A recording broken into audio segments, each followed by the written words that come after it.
Hello everyone, this is Roli Singh and आज हम लोग डिस्कस करेंगे क्लास 8 का चैप्टर 2 माइक्रो ऑर्गेनिज्म में फ्रेंड एंड फो। ओके,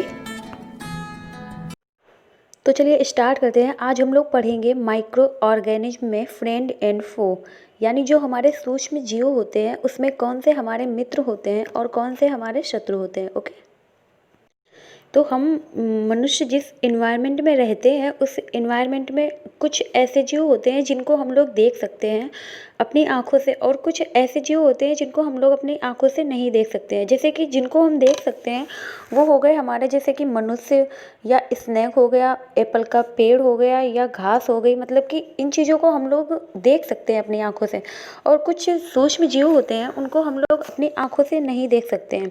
वो हमारे एनवायरनमेंट के चारों ओर होते हैं, लेकिन वो इतने छोटे होते हैं कि उनको हम लोग अपनी आंखों से नहीं देख सकते हैं। ओके, और जो हमारे माइक्रो ऑर्गेनिज्म होते हैं, सूक्ष्म जीव होते हैं, उनको देखने के लिए हम लोगों को सूक्ष्मदर्शी यानी माइक्रोस्कोप का यूज करना पड़ता है। और जो हमारी माइक्रोस्कोप का आविष्कार किया था वो किया था जैकेरियस जेनसेन ने। ओके, अब हम लोग देखेंगे कि जो हमारे माइक्रो ऑर्गेनिज्म होते हैं या सूक्ष्म जीव होते हैं वो कहाँ कहाँ पाए जाते हैं। तो जो हमारे सूक्ष्म जीव होते हैं वो हमारे इन्वायरमेंट में मिट्टी में पाए जाते हैं, जल में पाए जाते हैं और वायु में भी पाए जाते हैं। और जो हमारा मरुस्थल होता है वो दलदल क्षेत्र जो होता है उसमें उसमें भी पाए जाते हैं हमारे सूक्ष्म जीव। और जो हमारी बर्फीली जगह होती हैं, गर्म जगह होती है, वहाँ पर भी हमारे माइक्रो ऑर्गेनिज्म पाए जाते हैं। ओके, जो सूक्ष्म जीव होते हैं मनुष्य के अंदर भी पाए जाते हैं। मनुष्य और जंतु जो होते हैं उनके शरीर के अंदर भी हमारे कुछ सूक्ष्म जीव पाए जाते हैं जो मनुष्य के शरीर के लिए आवश्यक भी होते हैं। ओके, इसके बाद अब हम लोग देखेंगे माइक्रो ऑर्गेनिज्म जो होते हैं उनके टाइप कितने होते हैं। तो वो होते हैं हमारे बैक्टीरिया, फंगी और प्रोटोजोआ, और कुछ हमारे होते हैं एल्गी। ओके, अब हम लोग देखेंगे जो हमारे सूक्ष्म जीव होते हैं उनसे हम लोग अपनी कंपेयर कैसे कर सकते हैं।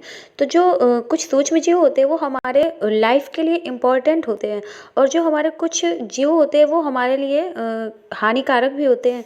इसलिए अब हम लोग ये देखेंगे कि कौन से जीव हमारे लिए हमारी लाइफ के लिए इम्पॉर्टेंट और कौन से हमारी लाइफ के लिए हानिकारक होते हैं। ओके, जो हमारे लिए लाभदायक सूक्ष्म जीव होते हैं वो होते हैं जैसे कि बैक्टीरिया होता है एक। तो हमारा जो दही से ब्रेड बनता है, मतलब कि दही बनाने में और ब्रेड बनाने में हमारा जो एक बैक्टीरिया काम करता है, तो वो हमारे लिए हो गया लाभदायक सूक्ष्म जीव।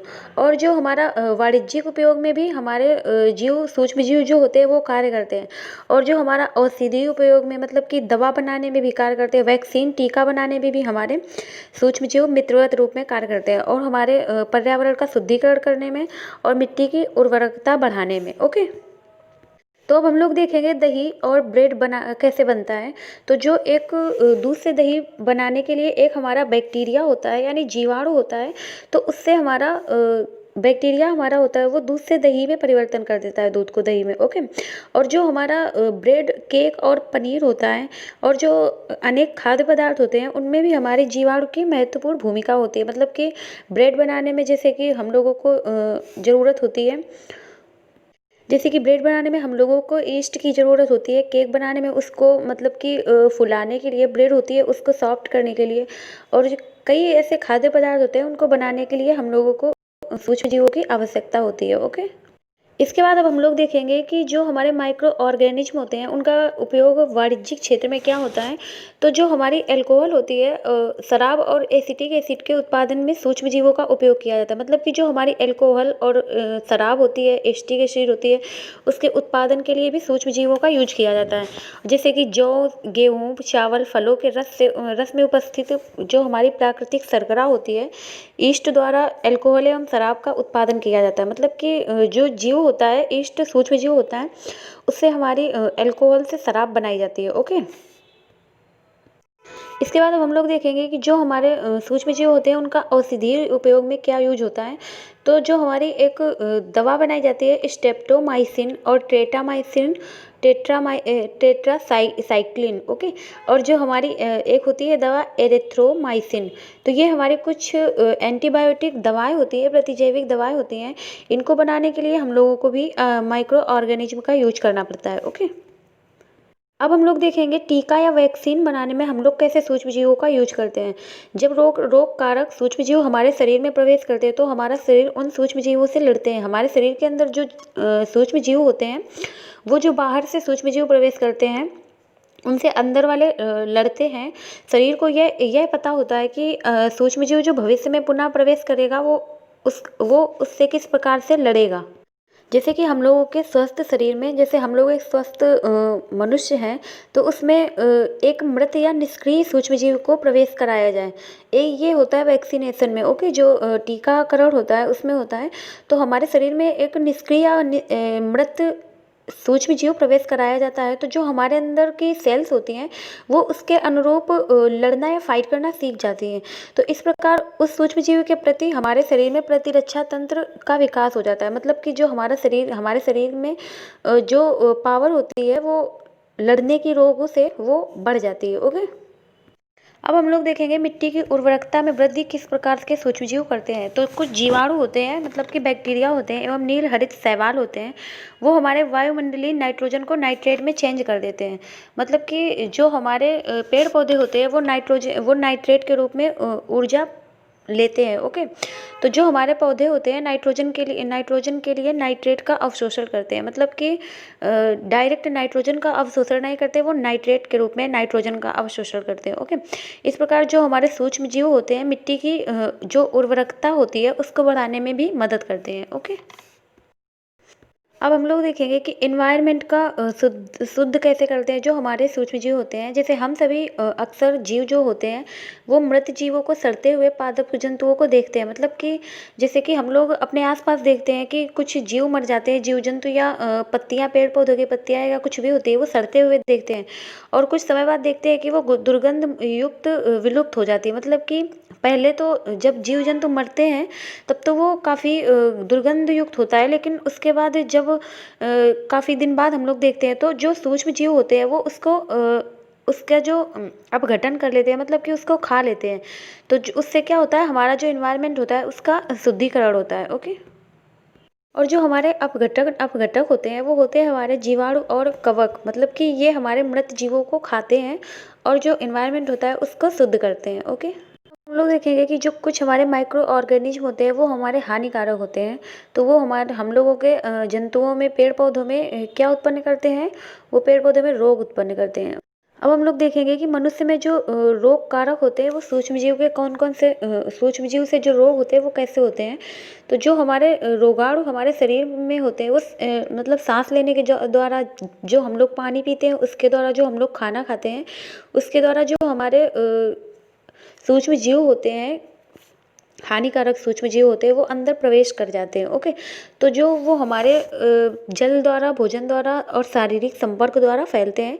जो हमारे इस प्रकार से फैलते हैं रोग या सूक्ष्म जीव फैलते हैं अंदर, तो इनको हम लोग बोलते हैं संचारी रोग। ओके, या कम्युनिकेबल डिसीज। ओके, अब हम लोग देखेंगे मनुष्य में जो रोगवाहक सूक्ष्म जीव होते हैं उसमें संचारी रोग कौन कौन से होते हैं या संचारी रोग कौन कौन से होते हैं। जैसे कि हैजा या कॉलेरा, सामान्य सर्दी जुकाम, मतलब कि कॉमन कोल्ड होता है, जो कोल्ड तो सबको होता है। जैसे कि चिकन पॉक्स, क्षय रोग यानी ट्यूबरक्लोसिस, ये सभी होते हैं हमारे जो संचारी रोग होते हैं। कुछ कीट और जो जंतु होते हैं वो रोग कारक सूक्ष्मजीव का वाहक होता है। जैसे कि हमारी मक्खी होती है वो हमारी रोग का वाहक होती है, और हमारी एनाफिलीज मादा जो मच्छर होता है वो भी हमारा, उसमें जो प्लाज्मोडियम वो होता है हम लोगों को मलेरिया, उसका भी वाहक क्या होती है, एनाफिलीज मादा मच्छर होती है। ओके, तो ये हमारे होते हैं सूक्ष्मजीव रोगों के वाहक होते हैं। जो हमारा प्लाज्मोडियम होता है वो हमारा प्रोटोजोआ होता है, वो हमारा मलेरिया उत्पन्न करता है। और जो हमारा एक मादा एडीज मच्छर होता है वो हमारा क्या उत्पन्न करता है, डेंगू उत्पन्न करता है। ओके, और जो हमारी मादा एनाफिलीज होती है वो हमारी मलेरिया उत्पन्न करती है। अब हम लोग देखेंगे कि जो हमारी टीबी होती है, ट्यूबरक्लोसिस होती है, वो हमारी कैसी फैलती है। वो हमारी फैलती है बैक्टीरिया से और वायु के संचरण द्वारा फैलती है। मतलब कि जैसे कि एक व्यक्ति को है टीबी और वो दूसरे व्यक्ति के पास बैठा है तो उसके अगर अंदर की भाप या हवा द्वारा वो फैल जाएगा दूसरे व्यक्ति को भी। ओके, इसके बाद जो हमारा सूक्ष्म जीव से खसरा होता है या मीजल्स होता है, ये वायरस से होता है और ये भी हमारा किससे फैलता है, वायु द्वारा फैलता है। और जो हमारी चिकन पॉक्स होती है वो हमारी वायरस द्वारा फैलती है और ये हमारी वायु और सीधे संपर्क से भी फैल जाती है। जो चिकन पॉक्स जब हम लोगों को हो जाती है तो ये वायरस से होती है और ये सीधे संपर्क में भी फैल जाती है, इसलिए हम लोगों को एक बंद रूम में बंद कर दिया जाता है, मतलब कि ज़्यादा बाहर निकलने से मना किया जाता है। इसके बाद जो हमारा पोलियो होता है हम लोगों को, वो होता है वायरस से और ये हमारा वायु और जल के माध्यम से फैलता है।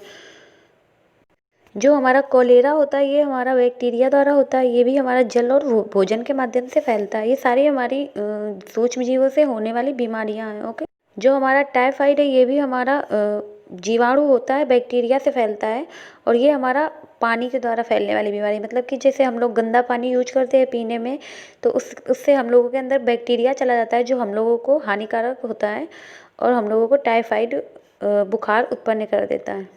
इसके बाद हेपेटाइटिस ए जो हमारी बीमारी होती है वो होती है हमारी वायरस से, ये भी हमारी जल द्वारा होती है और इससे हमारा इफेक्टेड होता है लीवर। इसके बाद अब हम लोग देखेंगे जंतुओं में रोग कारक कुछ जीवाणु से होते हैं जो कुछ जो हमारा एक एंथ्रेक्स नामक एक रोग होता है। ओके, जो एंथ्रेक्स रोग होता है वो हमारा जीवाणु द्वारा होता है, यानी बैक्टीरिया द्वारा होता है। ये मनुष्यों में एवं मवेशियों में होता है, मतलब कि जो ये जीवाणु द्वारा होता है ये हम लोगों के मनुष्य और मवेशियों में हो जाता है। तो इसी प्रकार जो हमारी गाय होती हैं उनके जो पैर होते हैं, मतलब कि उनको खुर खुर बोलते हैं, जो पैर होते हैं और जो मतलब उनका मुंह होता है उसमें ये एक वायरस होता है वो फैल जाता है। ओके, इसके बाद जो हमारे कुछ सूक्ष्म जीवों से पौधे में बीमारियां होती हैं वो कैसे होती हैं, जैसे कि हमारे नींबू होता है उसमें एक पादप रोग होता है, वो होता है नींबू में कैंकर रोग हो जाता है, वो होता है हमारे बैक्टीरिया द्वारा होता है और वो भी होता है वायु के माध्यम से, मतलब कि उसके एक से दूसरे स्थान पर पहुंचने का तरीका है वायु। ओके, जो हमारा नींबू कैंकर होता है नींबू में वो होता है बैक्टीरिया द्वारा। और जो हमारा गेहूं में रस्ट रोग होता है, गेहूं में रस्ट होती है, वो होती है हमारी फंगी द्वारा और ये हमारी वायु और बीज के माध्यम से फैल जाती है। और जो हम लोग भिंडी खाते हैं उसमें होती है एक पीत बीमारी हो जाती है, वो भी होती है हमारी वायरस से और इसके जो संचरण का तरीका होता है वो होता है एक कीट होता है। ओके ओके, तो ठीक है, चलिए आज की क्लास में इतना ही। नेक्स्ट क्लास में हम लोग देखेंगे पार्ट 2 जो छोटा हुआ है। Thanks for watching this video.